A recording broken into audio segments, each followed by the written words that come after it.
ദേ എൻ്റെ കുട്ടിക്കാലത്ത് ഞാൻ 5ാം തരത്തിൽ പഠിക്കുന്ന 5ൽ 4ലോ അങ്ങോട്ട് പഠിക്കുന്ന സമയത്ത് ഞാൻ ആദ്യമായിട്ട് ജോലി ചെയ്ത് എനിക്ക് അന്ന് എത്ര 5 രൂപയോ 10 രൂപയോ മറ്റോ കിട്ടിയെന്ന് തോന്നുന്നു.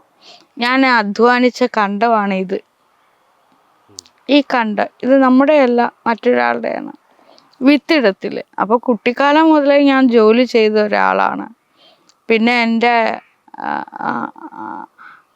അപ്പൂപ്പൻ എന്ന് പറയുന്ന ആൾക്ക് എൻ്റെ കുഞ്ഞ് കുഞ്ഞ് കുഞ്ഞ് എടുക്കാൻ വയ്യാത്ത ഒരു കല്ലിൽ ഇങ്ങനെ അരച്ച് ചമ്മന്തി അരച്ച് കൊടുത്ത ഒരാളാണ്. അന്ന് മുതലേ ജോലി ചെയ്യുക. അത് വേദന ഒന്നുമില്ല, ജോലി ചെയ്ത്. അപ്പോൾ വേതനം കിട്ടിയത് ഇത് മാത്രമാണ്. ഇത് വേറൊരാളുടെ ചെയ്തതായതുകൊണ്ട് അതിലെനിക്ക് 5 രൂപ കിട്ടി. പിന്നെ അവിടെ നിന്നും കൊയ്ത്ത്, ചവിട്ട്, മെതി, പിന്നെ